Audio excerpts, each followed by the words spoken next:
Bagaimana pendapat kakak mengenai pembelajaran selama daring ini? Kalau menurut kakak sendiri, ini selama pengalaman kakak belajar daring ya, itu sepertinya kurang efektif gitu kan. Karena yang kita tahu kan kalau belajar daring yang selama pengalaman abang ini kan via Zoom meeting ataupun pakai aplikasi Google Meet gitu kan. Nah itu kan kan semua kan hadir gitu kan, semua memasang video gitu kan. Nah ketika guru ataupun dosen menyampaikan materi yang akan disampaikan, nah mahasiswanya itu kadang ada yang memperhatikan, kadang ada yang ya sekedar cuman ya menampilkan muka doang gitu kan, muka aja yang ditampilkan atau muka dinonaktifkan, cuman dia hadir di situ aja gitu kan tanpa mendengarkan apa yang disampaikan oleh dosen. Jadi kurang kurang efektif gitu ya kan. Mau gimana lagi gitu kan, karena kan kondisi kondisi yang membuat kita belajar daring gitu kan, karena kan akibat wabah pandemi COVID-19 ini kan jadinya sistem pembelajaran daring gitu, jadinya kurang efektif apalagi bagi anak-anak SD gitu kan. Nah anak-anak SD kan belum tahu sih sistem internet ini, sistem di handphone ini gitu. Sebagian besar ya, bukan semua, sebagian besar anak-anak SD belum kalah paham dengan penggunaan smartphone gitu kan. Jadi mereka bingung. Jadi yang mengharuskan mereka belajar itu juga gimana ya, orang tuanya yang harus ke sekolah untuk mengambil tugas-tugas gitu tanpa adanya penyampaian materi. Itu sih menurut abang. Kalau boleh tahu, kesulitan apa saja yang kakak alami selama kuliah daring? Sebenarnya kalau menurut abang sendiri gitu kan, cuman satu sih kesulitannya itu, itu yang intinya kesulitan abang itu cuma satu. Yang pertama itu di jaringan. Karena jaringan ini kan nggak nentu sih, apalagi misal kita pakai kartu kayak XL atau Indosat, nah itu kan agak kurang gitu kan. Jadi um, jaringannya gitu nggak tentu gitu kan, kadang macet-macet gitu. Terus kadang apa yang disampaikan sama dosen gitu kan kurang jelas gitu. Jadi masalah jaringan itu yang membuat komunikasi tidak lancar gitu. Karena kan kalau menurut abang ya, intinya kalau sistem daring ini itu yang utama itu komunikasi. Karena kalau komunikasi itu lancar, insya Allah materi yang disampaikan oleh dosen kepada mahasiswa itu enak didengar gitu kan, kami pun paham gitu. Tapi kalau komunikasi nggak lancar, apa yang kami dapat gitu kan, penyampaian aja nggak dapet gitu, cuma nampain muka aja, istilahnya cuma absen doang gitu loh, tapi ilmu nggak ada yang kita dapatkan gitu sih. Jaringan yang uh, mempengaruhi semuanya, komunikasi, terus tuh pertemuan, terus materi yang disampaikan. Nah itu jaringan itu yang paling utama kalau menurut abang. Apa ada hal positif yang kakak dapatkan selama kuliah daring? Kalau menurut kakak yang pertama itu eh, dapat memanajemen waktu dengan baik. Nah kenapa? Karena kan kalau biasanya kita kan kuliah kan sering telat gitu kan. Terus itu waktu pun eh, terbatas gitu loh, nggak bisa bagi waktu full dia kan jadwalnya.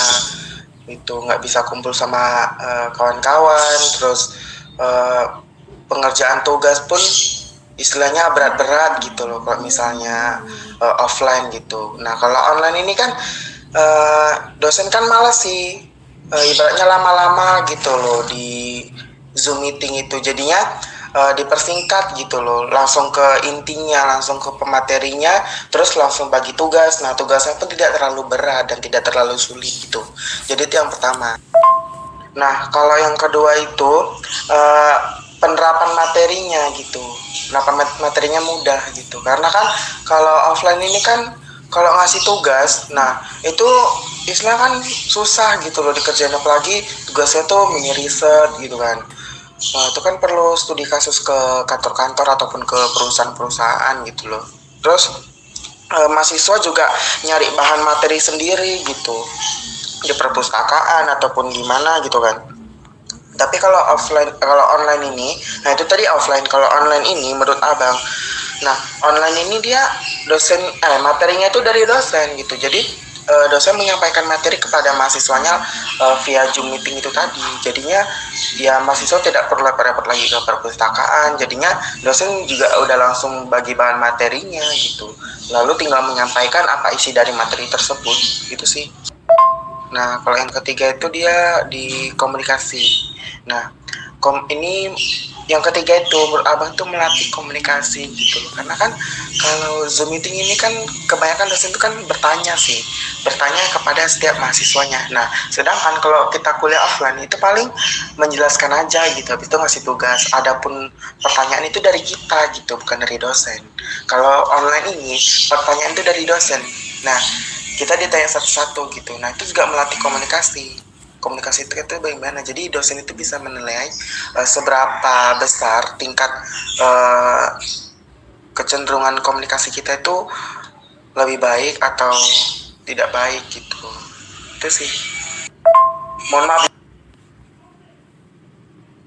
Apakah pembelajaran daring ini sudah efektif? Kalau sudah efektif, berikan alasannya. Kalau belum, berikan juga alasannya. Gimana ya? Sebenarnya menurut abang itu pembelajaran daring ini tuh efektif gitu. Tapi kembali lagi kepada dosen dan mahasiswanya itu sendiri gitu.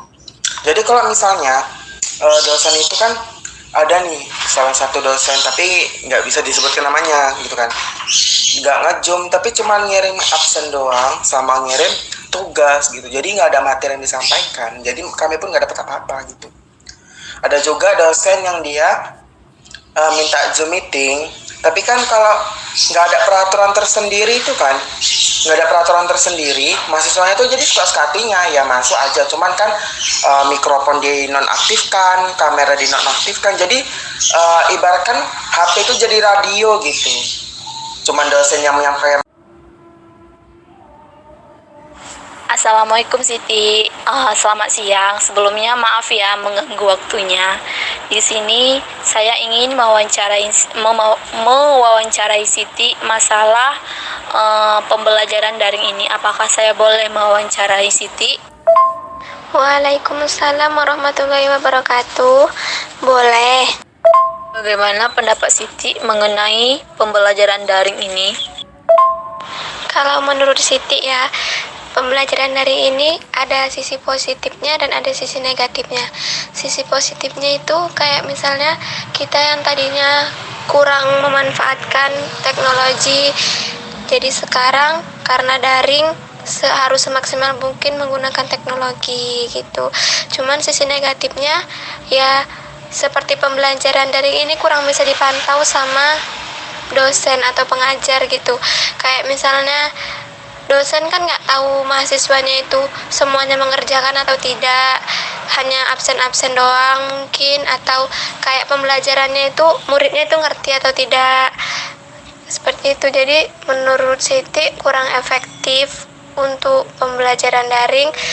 Kurang efektifnya itu karena kurang pemantauan. Kalau saya boleh tahu, kesulitan apa saja yang Siti alami selama kita kuliah daring ini? Kalau yang udah Siti alami ya selama kuliah daring, kayak kan kita daring dari e-learning ya kalau di UNSU. Jadi kan e-learning itu harus bukanya jaringannya harus kuat gitu. Itu Siti beberapa kali nggak bisa dibuka jaringannya. Ditambah lagi kayak misalnya banyak tugas-tugasnya itu kalau kita nggak daring kan dapat buku gitu kan, ataupun ngeprint buku. Ini karena daring jadi banyak file-file modul yang bikin handphone penuh, jadi kadang kayak susah downloadin dokumen-dokumennya itu, terus susah nyari-nyarinya, habis itu susah jaringan. Pernah Zoom tiba-tiba habis paket, padahal udah dicek nih paketnya masih ada, ternyata kan Zoom itu dari sekali kan, jadinya pas tengah-tengah Zoom habis paket. Pernah, terus nggak ada jaringan, Zoomnya keluar masuk sendiri.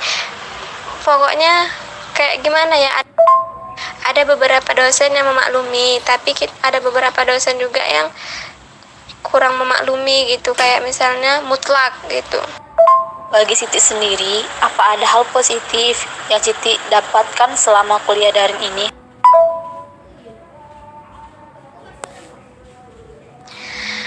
Seperti yang Siti bilang tadi, kuliah daring ini ada sisi positif dan negatifnya. Sisi positifnya itu kita lebih menekankan untuk menggunakan teknologi gitu. Kalau dulu kita menggunakan handphone, laptop gitu ya cuman buat komunikasi. Cuman sekarang karena daring, jadi lebih banyak tahu tentang teknologi gitu.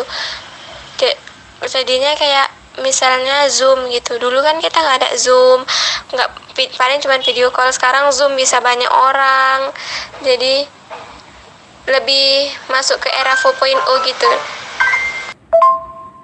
Menurut Siti, apakah pembelajaran daring saat ini sudah efektif? Kalau sudah efektif, berikan alasannya. Nah, kalau belum efektif, berikan juga alasannya. Menurut Siti belum efektif karena kuliah daring kita kayak lebih santai gitu, kurang ada target. Kalau misalnya kuliah kita offline gitu kan, kita harus ini ke kampus, terus ngejar waktu, masuk jam berapa, harus cepet. Tapi karena daring ya kayak biasa aja gitu ya, cuma ngecek handphone. Terus ya dosennya kurang memantau mahasiswanya, terus banyak kesulitan lah. Kayak misal daring gini kita sulit mencari referensi buku. Kalau misalnya kita offline, kita bisa ke perpus kampus. Banyak sekali kekurangannya. Terus kurang interaksi dengan teman. Kita kan kuliah untuk menambah wawasan dan berinteraksi dengan banyak orang juga. Karena daring ya kita cuma interaksinya kurang berinteraksi dengan banyak orang. Kita hanya dari layar, lihat wajah udah, tapi kita nggak kenal orangnya gimana gitu. Jadi menurut Siti kuliah daring ini kurang efektif. Kenapa Siti setuju ataupun tidak setuju dengan keputusan pemerintah mengenai kuliah tatap muka di tahun 2021 nanti? Bisa berikan alasannya? Siti setuju kalau misal tahun 2021 tatap muka, karena kalau kita kuliah tatap muka atau offline gitu, kita bisa berinteraksi dengan orang dengan nyata gitu, nggak cuman tatap muka dari layar. Ini kan kita berinteraksi dengan orang langsung, ketemu, terus belajarnya lebih fokus, diajar pas di depan dosen. Mudah-mudahan ya bisa belajar dengan fokus. Kalau daring gini ya gimana, dosennya ngirim video cuman suara videonya kurang kedengeran, jadi kayak lebih bagus tatap muka, pingin tatap muka. Jadi setuju kalau misalnya tahun 2021 tatap muka. Assalamualaikum Siti. Selamat siang. Sebelumnya maaf ya mengganggu waktunya. Di sini saya ingin mewawancarai Siti masalah pembelajaran daring ini. Apakah saya boleh mewawancarai Siti? Waalaikumsalam warahmatullahi wabarakatuh. Boleh. Bagaimana pendapat Siti mengenai pembelajaran daring ini? Kalau menurut Siti ya, pembelajaran daring ini ada sisi positifnya dan ada sisi negatifnya. Sisi positifnya itu kayak misalnya kita yang tadinya kurang memanfaatkan teknologi, jadi sekarang karena daring harus semaksimal mungkin menggunakan teknologi gitu. Cuman sisi negatifnya ya seperti pembelajaran daring ini kurang bisa dipantau sama dosen atau pengajar gitu. Kayak misalnya dosen kan nggak tahu mahasiswanya itu. Baik Kak, menurut saya pembelajaran daring adalah pembelajaran yang dilakukan secara virtual atau online, di mana kita tidak bertatap muka secara langsung. Nah, ini dikarenakan wabah yang saat ini terjangkit di negara kita Indonesia, yaitu COVID-19 yang mengharuskan kita belajar di rumah. Baik, untuk pertanyaan nomor 2, yaitu kesulitan apa yang dialami selama kuliah daring. Nah, untuk saya sendiri yaitu kesulitan koneksi internet, karena kita tidak bisa memastikan koneksi internet kita benar-benar stabil atau tidak. Karena bisa saja di satu waktu mengalami error atau internetnya itu tidak stabil. Nah, itu sih kesulitan yang saya rasakan. Baik, untuk pertanyaan nomor 3, hal positif yang didapat selama kuliah daring. Nah, menurut saya itu kita bisa efisien waktu, efisien tempat, dan efisien biaya. Kenapa? Karena pada saat daring ini kita tidak perlu datang ke kampus, dan kita tidak perlu mengeluarkan biaya. Jika kita ngekos, kita akan mengeluarkan biaya, atau kita menggunakan transportasi, itu akan mengeluarkan biaya. Itu sih menurut saya, Kak. Baik, untuk pertanyaan nomor 4, apakah pembelajaran daring ini sudah efektif atau tidak? Menurut saya sudah efektif di kala pandemi ini, tetapi ada hal yang belum efektif seperti praktik yang dilakukan. Itu seharusnya lebih mudah kita mendapatkan ilmu jika itu dipraktikkan langsung di kampus atau secara offline. Itu saja sih, Kak. Baik, untuk pertanyaan nomor 5, apakah setuju atau tidak setuju dengan keputusan pemerintah mengenai kuliah tatap muka tahun 2021? Saya sendiri setuju, Kak. Tetapi walaupun kita tatap muka langsung tahun 2021, kita harus tetap menjaga protokol kesehatan agar terhindar dari penyebaran wabah virus COVID-19 ini, Kak. Assalamualaikum Kak. Selamat siang. Kak, apakah boleh saya wawancarai? Waalaikumsalam, Dek. Boleh, tentang apa itu? Tentang pembelajaran daring, Kak. Oke, kita mulai aja ya Kak ya wawancaranya. Oh, boleh. Bagaimana pendapat Kakak mengenai pembelajaran selama daring ini? Menurut saya pembelajaran selama daring ini ya, itu yang pertama kurang efektif. Karena kan biasanya saya, apalagi jurusan saya tuh perbankan gitu kan, menghitung. Kalau dijelaskan tatap muka aja mau nggak ngerti gitu, apalagi dijelaskan secara online yang kadang pun terpengaruh dengan jaringan.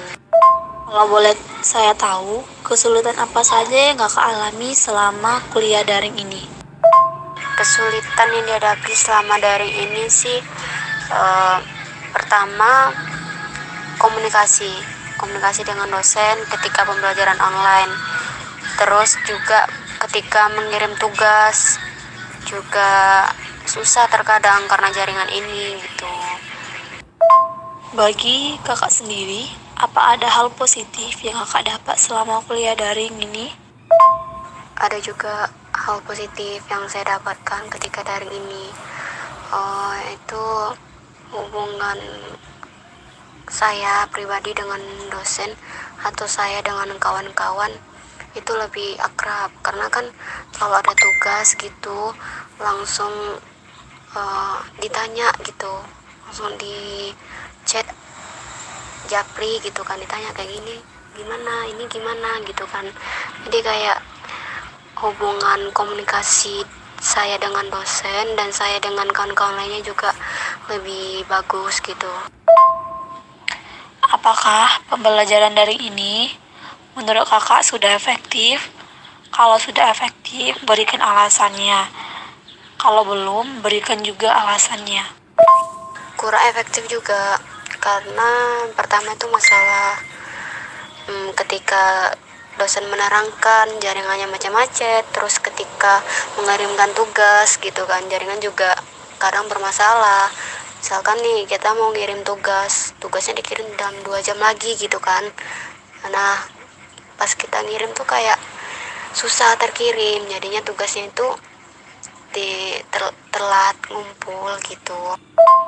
Kenapa Kakak setuju ataupun tidak setuju dengan keputusan pemerintah mengenai kuliah tatap muka di tahun 2021 nanti?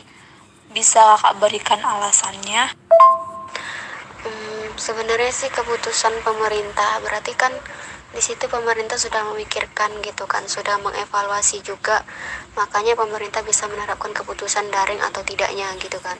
Tapi kalau misalkan memang nanti kedepannya daring, saya sih setuju aja gitu kan, karena semuanya kan sudah dilakukan tahap evaluasi dulu, baru diputuskan oleh pemerintah kalau daring gitu kan.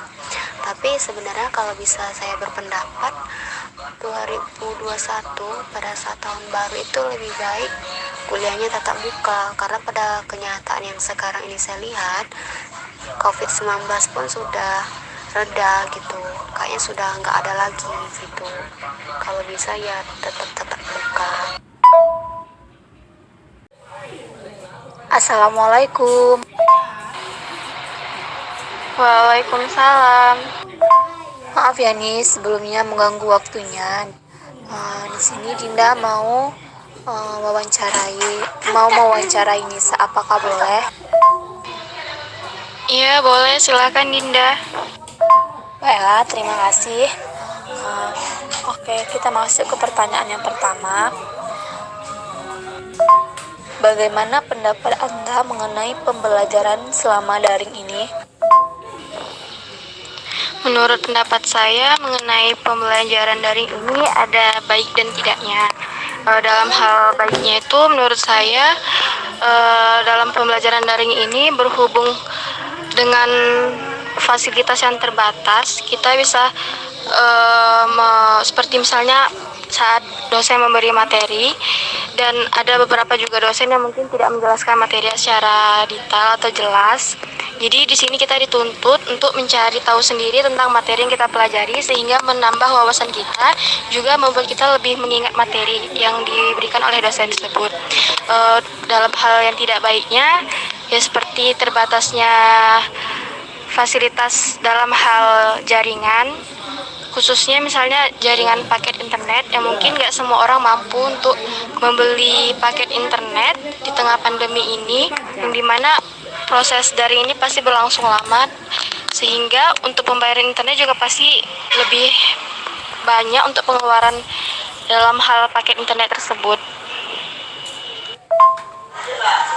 Kalau boleh tahu, kesulitan apa saja yang Anda alami selama kuliah daring ini? Kalau dari saya sendiri, untuk kesulitannya selama pembelajaran daring ini sebenarnya dalam hal jaringan sih terutama, karena biasanya kalau jaringan ini kan kita nggak bisa pastikan selalu jaringan ini tetap stabil. Ada saatnya di mana jaringan ini tidak stabil, apalagi saat pembelajaran menggunakan Zoom. Itu kadang misalnya saat dosennya memberikan materi, itu bisa jadi tersendat-sendat dan kita tidak mengerti apa yang disampaikan oleh dosennya karena masalah gangguan jaringan tersebut. Itu sih khususnya utamanya dalam hal kesulitan yang saya alami selama pembelajaran daring ini. Apa ada hal positif yang Kakak dapat selama kuliah daring ini?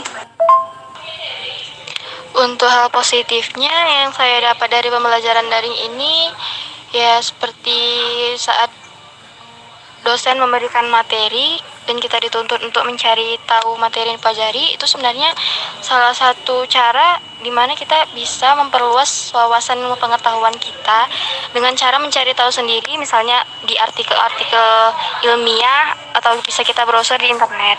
Itu sebenarnya salah satu hal yang bagus juga untuk kita, apalagi sebenarnya mahasiswa itu sebenarnya dituntut untuk mempelajari materi, sedangkan dosen itu hanya memberikan materi. Itu sih salah satu hal positif yang saya dapat dari pembelajaran kuliah daring ini. Apakah pembelajaran daring ini sudah efektif? Kalau sudah efektif, berikan alasannya. Kalau belum, berikan juga alasannya. Kalau menurut pendapat pribadi saya, pembelajaran daring ini belum efektif karena pembelajaran daring ini kan sebenarnya satu hal yang baru yang kita lalui. Bisa dibilang nih salah satu metode baru selama pandemi yang harus kita jalani. Jadi kalau untuk dibilang efektif pastinya belum, karena ini baru pertama kalinya kita melakukan pembelajaran secara daring, apalagi dengan fasilitas yang terbatas. Itu sih menurut saya. Kenapa Anda setuju ataupun tidak setuju dengan keputusan pemerintah mengenai kuliah tatap muka di tahun 2021 nanti? Bisa diberikan alasannya? Kalau saya pribadi setuju dengan keputusan pemerintah mengenai kuliah tatap muka pada tahun 2021. Karena kalau dilihat dari situasi sekarang, apalagi sebenarnya dengan memperhatikan protokol kesehatan juga sebenarnya sudah bisa dilakukan pembelajaran secara tatap muka. Intinya itu harus sesuai dengan protokol kesehatan, dan juga dengan dimulainya perkuliahan tatap muka, jadi kita bisa mengenal banyak teman-teman kuliah kita yang baru, karena kan selama masa kuliah pandemi ini kita sebenarnya bisa dibilang belum sama sekali tatap muka dengan teman-teman kuliah kita yang baru ataupun dosen-dosen kita. Dengan tatap muka langsung seperti ini, itu adalah salah satu kesempatan bagi kita untuk bertemu dengan orang-orang baru, yaitu salah satunya teman-teman kita, juga dosen-dosen kita. Juga kita agar lebih mengenal bagaimana sebenarnya dunia kampus itu sesungguhnya dengan langsung mengalaminya sendiri di dunia perkuliahan secara tatap muka.